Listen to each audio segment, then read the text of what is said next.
What's up, fellow Hoops fans? Welcome back to another episode of the Last Shot NBA show here on Little Birdie TV. As always, brought to you by our great mates over there at topsport.com.au. Now, there's a lot happening in the NBA world. There's a little bit of what I feel is disrespect to a potential MVP candidate that we need to talk about, and who better to talk about it with than old mate BK. BK, how are you, my man? My brother? Not much, man. I'm just, I'm loving life, enjoying these last few NBA games before the real thing begins. But BK, we've got to talk about this. Jayson Tatum, right? We're going to talk about this MVP conversation because we spoke about Luka Doncic and why I feel he's not in the MVP conversation. Now, a guy who I feel like is in the MVP conversation, and I feel like he's getting a little bit disrespected, BK. So we're going to take a look at the MVP odds, right? Joel Embiid, Nikola Jokic, and Giannis Antetokounmpo, the three favorites, as they should be, all right? Now we're going to go a little bit down the line. We've got Ja Morant, Luka Doncic, $34, DeMar DeRozan, $44. I feel he could probably be on par with the other two there as well. Devin Booker, 91. Kevin Durant, 101. Obviously missed a ton of games, so he probably won't win it. Now, this is the one I want to talk about, BK. Jayson Tatum. He's paying $201, okay? Now, we're going to talk about Tatum because I feel like he's having an incredible season. He's helped to lead the Celtics from 11th at one stage. They're now basically equal second in the East, which for me is what an MVP player does. He makes his team better. And for me as well, I feel like he's ahead or at least on par with Luka Doncic, BK. Both of them did have a slow start to the season, so I get it. That's probably a big reason why they both won't win. But $201, BK, that's ridiculous, isn't it? The disrespect. I mean, Jayson Tatum is closer to the top of that list than the bottom for sure. I'm 100% with you.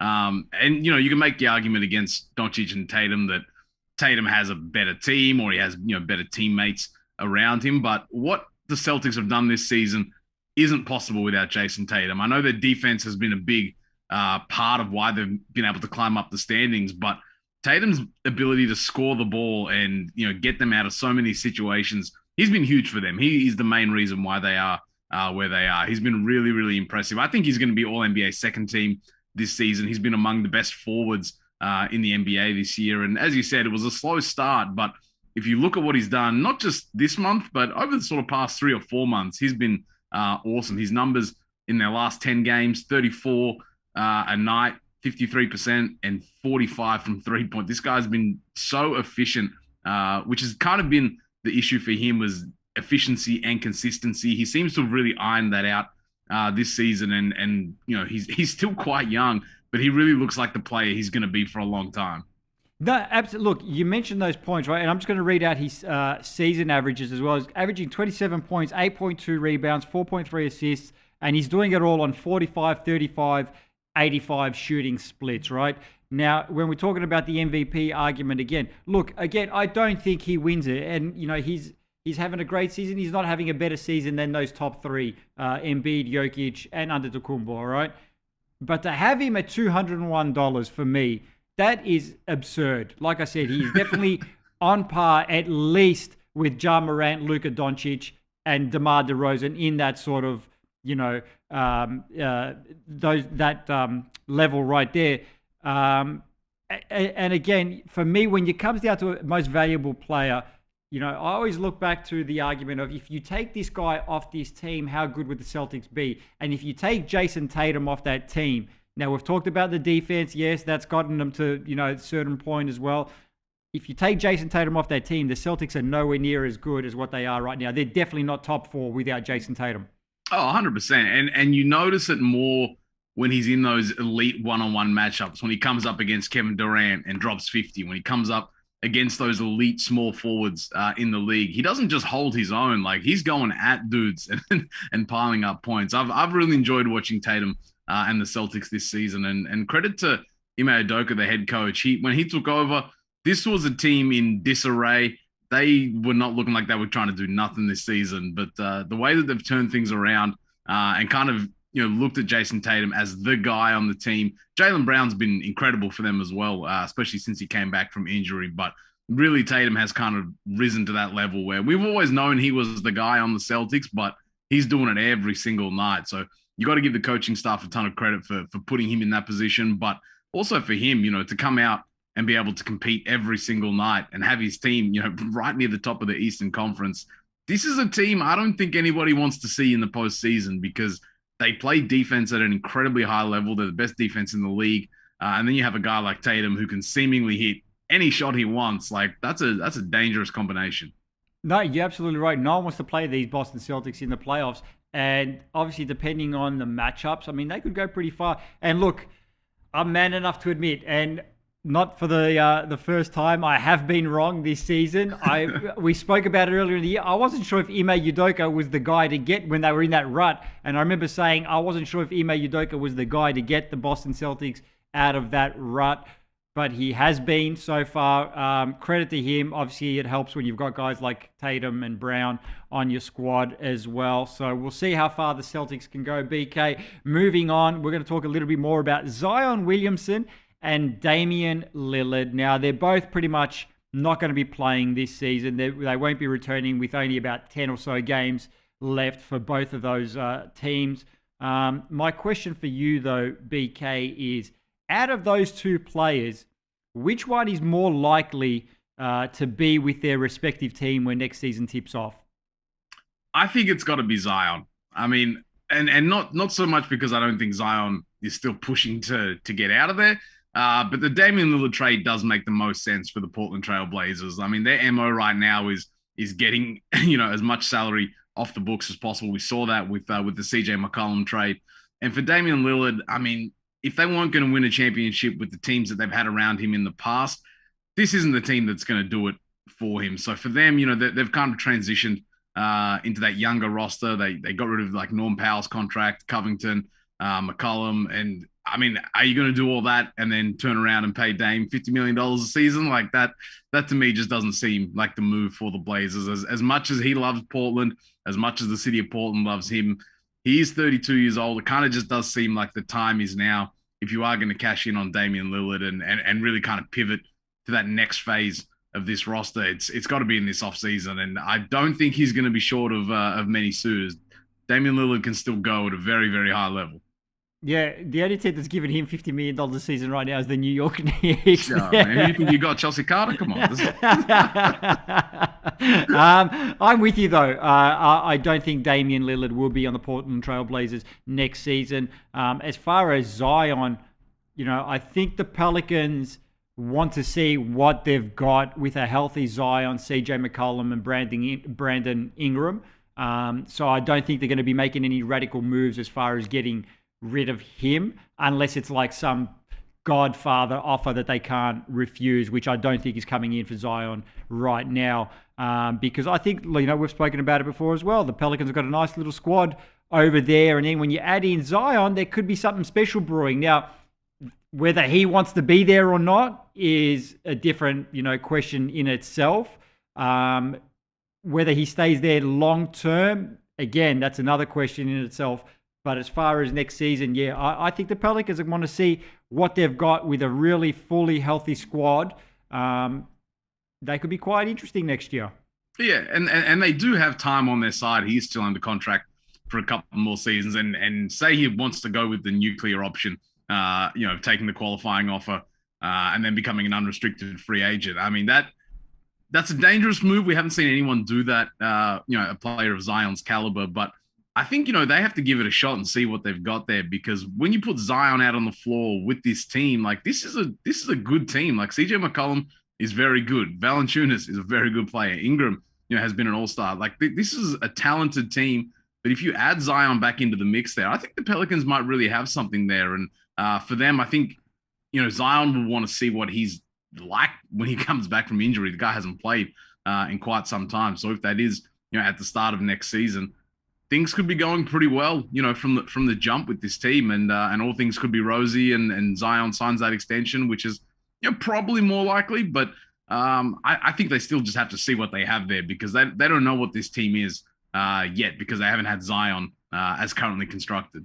Yeah, look, if he doesn't sign that extension, that is one big bet on yourself type moment, because if he takes that qualifying offer, especially with his injury history, and then, he gets injured again, or you can only end up playing 25, 30 games, or whatever it may be, that max contract after that is definitely not coming in. So look, like you said, we've never seen a player of that caliber go that route. They've always signed the extension. I think Zion will sign the extension. And like you said, that's a good young team over there. Like, if he's healthy, what did he average? He's that 27. 27 points and an all-star. 12 rebounds. Like, he was phenomenal that season. So we know what he can do. Throw him in with some guy and the fact that the other guys are playing so well around him doesn't put as much pressure on him to come back and be that player immediately. 100%. I mean, go the Carmelo Anthony route, get the bag and figure the rest out later. Like, it's worth your while seeing this through. But hey, this is the NBA. Anything can happen. We have seen stranger things, but this would be a disaster for the Pelicans if Zion was to get up out of there, especially considering they just have to look over at Memphis and see what Ja Morant's doing. I know they're never going to avoid those comparisons, but for them, even just for their ego as an organization, they got to get this right. Yeah, that's turning into one of those Sam Bowie, Michael Jordan type situations. Look, I'm not saying Zion Sam Bowie, clearly he's not, but it's all for the jokes. Look, BK, there's another fun team that I want to talk about as well, and you and I have spoken about this team quite a bit this season, because they are super fun to watch. But they're very young, so they're going to make mistakes. They're learning on the fly. That's the Charlotte Hornets. They're currently on a 5-game winning streak, BK. It's kind of like going under the radar a little bit. They're only 1 game behind Brooklyn in the standings. Can they overtake Brooklyn? And if they do, now whether they do or not, can they do some damage in those play-in games? I think this is a team that's going to be really frisky in the playing tournament. The Hornets, they were very up and down this season. They've finally sort of started to get it together now, and they've still got Gordon Hayward to come back as well. He's been out for some time with an ankle injury, and they've added guys like Isaiah Thomas, who signed through for them. He's been a nice little pickup. Montrezl Harrell's been a great pickup for them as well. So I'm excited for them. I think this is going to be a really annoying team to play in the play. You know what I love about the Charlotte Hornets, right? They don't have like a singular superstar, right? Like, I think Melo Ball is a star. He's not a superstar yet. So they don't really have that sort of one guy that can really take over a game. Like, I don't think Miles Bridges is really that guy yet either. But they're getting a nice balanced output, BK. They're getting 20 points a game from Miles Bridges, just under 20 from LaMelo, just under 20 from Scary Terry Rozier, and they're getting 15.7 from Kelly Oubre Jr. Now, I think Gordon Hayward was averaging about 15, 16 points before he got injured as well. So they're getting an all-round balanced effort from everybody. They're ranked second in points per game. I think their defense is a bit of a problem, because I think they're like 28th or 29th in the league in opposition points allowed. But they're trying to like outshoot you in games, and they get a nice balanced output from everybody. Yeah, 100%. And the way they play is they want to get up and down the floor. They want to get out in transition, which is great for the regular season. But once Gordon Hayward comes back and they have a very polished half-court offensive player, I think that's going to make a world of difference. Even guys like Isaiah Thomas, who can handle the ball in a half-court set. When you have guys like that, experienced guys, and come in, slow things down, especially when things get tight. As you mentioned, they do have a lot of young players who aren't really tested in these kind of situations. So having those older guys around, I think, is going to be huge for them come the postseason. But they've been fun to watch. I want to see them, cause a little bit of a ruckus in the play-in. All right, so my next question to you is regarding the play-in, right? I look at Charlotte. They're a squad, like we said, they're a young squad. They're learning on the fly. They're going to make mistakes, but they also play with this sort of nothing to lose attitude as well, right? Like, you know that they're just going to come out there and just give it their all.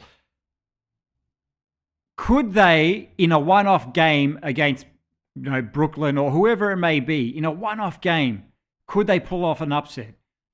Absolutely. I wouldn't be surprised if the Hornets cause some trouble because they have guys that can close games. Terry Rozier is one of the most clutch players in the league.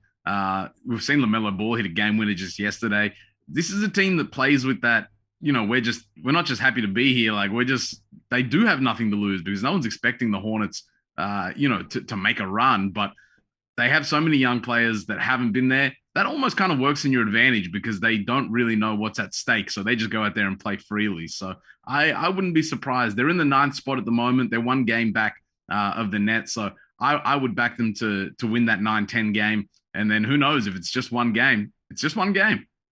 Anything could happen in the NBA. Like you said, stranger things have happened. But look, between the Hornets, the Pelicans, and all these young teams, man, the NBA is like the level. It's really a level playing field.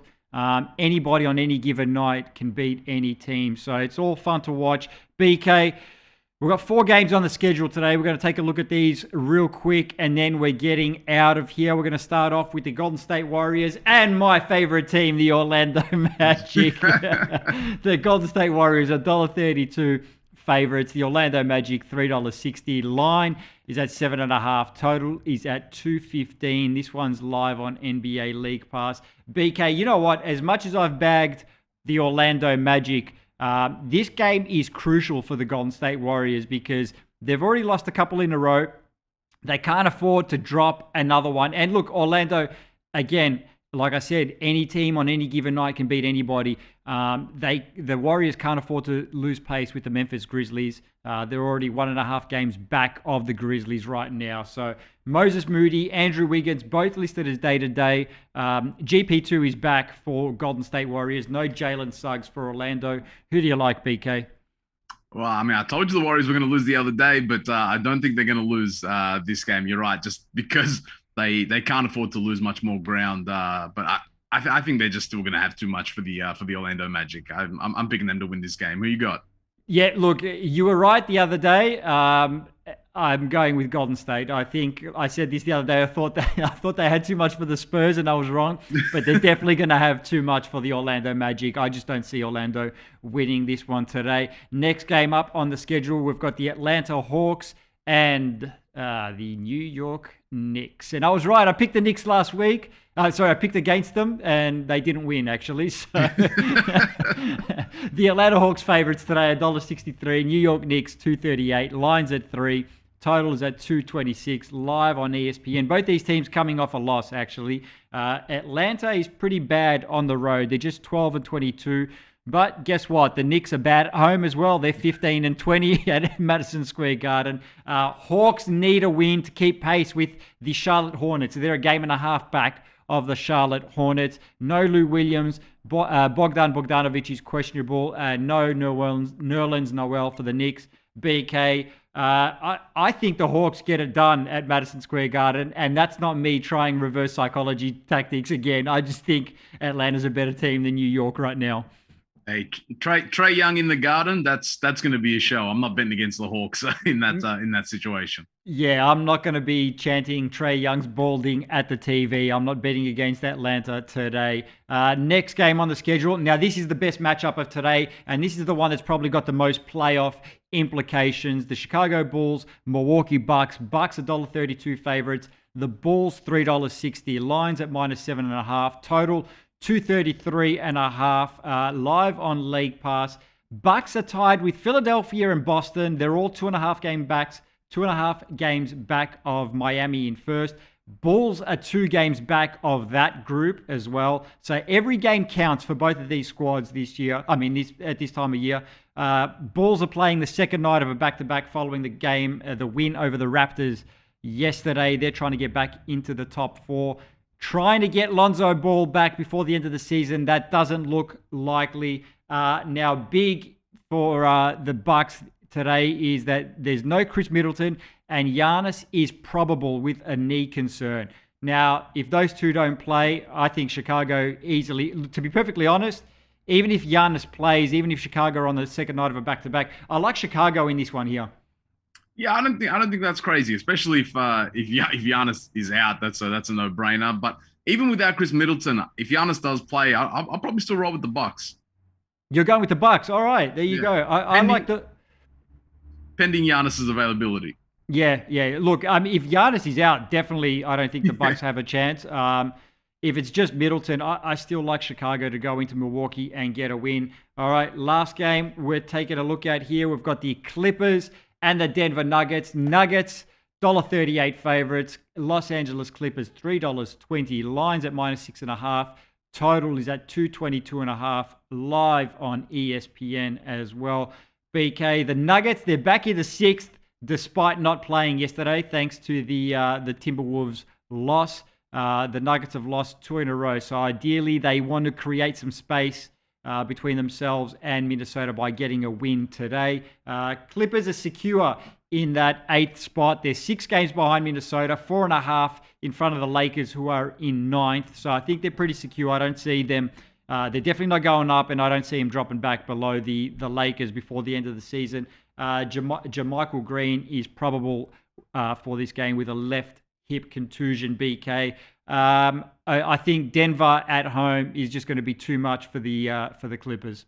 Yeah, they've got a little bit more to play for than the LA Clippers, and these teams have played some pretty good games against each other this season. I think this one will still be close and follow trend from what we've seen this season. But the Timberwolves are right there with the Denver Nuggets. They can't afford to take their foot off the gas if they want to lock up that 6th seed. So I'm a roll with Jokic and the Nuggets. Yeah, Jokic and the Nuggets for both me and BK today. And the Timberwolves, just a quick shout out, they're another team in that sort of Charlotte Hornets, New Orleans Pelicans category. They're just super young, super fun to watch. And, I hope for that core to stay together because I think they can do some things in the future. All right, BK. Whew. It's the dog days of the NBA season, and yet somehow we've still got a ton of stuff to talk about, don't we? Always. All right, my man. We're going to catch you again on Friday morning with, I'm pretty sure, a lot of stuff to talk about yet again. This has been another episode of The Last Shot NBA show here on Little Birdie TV, brought to you by our good friends at topsport.com.au. We'll see you guys Friday morning.